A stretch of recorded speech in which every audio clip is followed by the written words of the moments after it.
IPL 2026 का final मुकाबला Gujarat Titans और आरसीबी के बीच खेला गया। जैसे ही टॉस का सिक्का उछाला और कप्तान रजत पाटीदार ने तो सुमन गिल के पक्ष में गिरा और सुमन गिल ने टॉस जीतकर पहले बैटिंग करने का फैसला लिया। अब बैटिंग करने का फैसला उनके हित में नहीं गया। ऐसा मैं इसलिए कह रहा हूँ क्योंकि गुजरात टाइटंस की शुरुआत बहुत ही बेकार रही। कप्तान सुमन गिल हैजलवुड का शिकार हुए और 10 रन बनाकर आउट हो चुके। साई सुदर्शन भुवनेश्वर कुमार का शिकार हुए और 12 रन बनाकर आउट हुए। ईशान सिद्धू ने पारी को संभला, 18 गेंदों में 20 रनों की अच्छी पारी खेली, लेकिन वह भी ज्यादा संभल ना पाए और राशिद खान सलाम का शिकार हो चुके थे। बटलर, हर किसी को जोश बटलर से उम्मीदें थी क्योंकि जोश बटलर का बल्ला इस सीजन बहुत ही कम चला है। हर कोई सोच रहा था कि फाइनल जैसे बड़े मुकाबले में बटलर अपने फॉर्म को दिखाएंगे और एक अच्छी पारी खेल सकते हैं, लेकिन आपको पता होगा कि जोश बटलर सिर्फ 23 बॉल में 19 रन बनाकर आउट हो चुके। अब सोच सकते 23 बॉल यानी 189 के स्ट्राइक रेट से बैटिंग की जोश बटलर ने, यहीं पे गुजरात टाइटंस को मैच हरा दिया था। आप जानते हैं कि 5 नंबर पर आए बॉसी सुंदर ने 50 रनों की धमाकेदार पारी खेली 36 बॉल पर। भाई बॉसी सुंदर की कमाल की पारी है और जब भी गुजरात टाइटंस मुसीबत में होती है बॉसी सुंदर कमाल की बैटिंग करते हैं। भाई असद खान जिन्होंने सिर्फ 6 गेंदों में 15 रनों की धमाकेदार पारी खेली, 2 गेंद चुमी छक्के लगाए।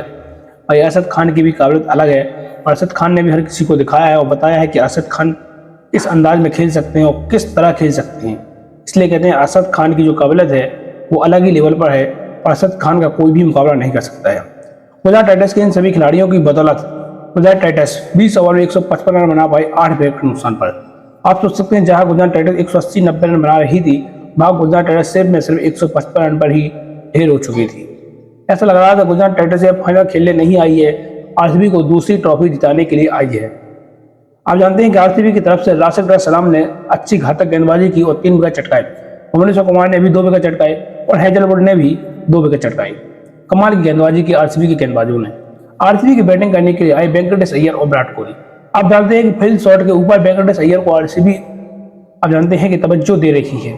वेंकी ने वो काम करके दिखाया है आरसीबी के लिए, अच्छे फॉर्म में हर बार शुरुआत अच्छी रहती है फील्ड शॉट की तरह। इस बार भी कुछ ऐसा हुआ, 16 गेंदों में 32 रन बनाकर वेंकटेश अय्यर आउट हो चुके थे।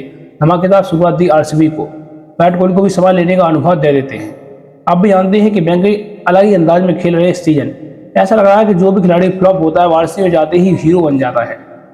अब चेन्नई वाला फॉर्मूला वारसी में आने लगा है। जो आपको पता होना चाहिए कि वेंकटेश अय्यर को एक बार मेगा ऑक्शन में केकेआर ने 22 करोड़ 75 लाख में खरीदा था। उसके बाद उनका पैसा बहुत ही गिर चुका था, जिसके बाद केकेआर ने उन्हें रिलीज कर दिया। आरसीबी ने मिनी ऑक्शन में 7 करोड़ में वेंकटेश अय्यर को टीम में शामिल किया। आज अब वेंकटेश अय्यर का पैसा देख सकते हैं कितना खतरनाक पैसा कर रही है। इसलिए कहते हैं किसी के प्रदर्शन को हल्के में नहीं लेना चाहिए। भाई वेंकटेश अय्यर ने कमाल की बल्लेबाजी की और 32 रनों की धमाकेदार पारी खेली। विराट कोहली 75 रनों की धमाकेदार पारी खेली विराट कोहली ने और नाबाद छक्के के साथ फाइनल को फिनिश कर दिया।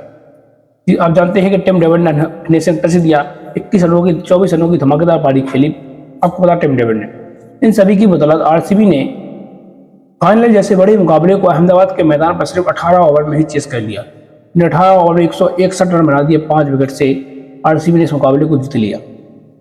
आरसीबी ने बैक टू बैक अपनी दूसरी आईपीएल ट्रॉफी जीत ली थी। आपको बता दें गुजरात की तरफ से मोहम्मद सिराज ने 1 विकेट, राशिद खान ने 2 विकेट, तो आपको पता होगा Kagiso Rabada 1 wicket, Arshad Khan ने भी अच्छी गेंदबाजी की 1 विकेट। लेकिन आप जानते हैं कि गुजरात टाइटंस को बहुत बड़ा झटका लगा। गुजरात टाइटंस इतना अच्छा खेल रही थी पूरे आईपीएल सीजन में, ऐसा लग रहा था कमाल की है। लेकिन आप जानते हैं पहले आरसीबी ने क्वालीफायर 1 में गुजरात को पीला, उसके बाद सीधा फाइनल मुकाबले में पेल कर ट्रॉफी को अपने हाथ में ले लिया। कमाल की आप जानते हैं कि बैटिंग की और बॉलिंग की आरसीबी की कमाल रही। आज मैच में कहीं पर भी दिखा नहीं गुजरात टाइटंस इस मैच में है। हर बार आरसीबी दिख रही थी।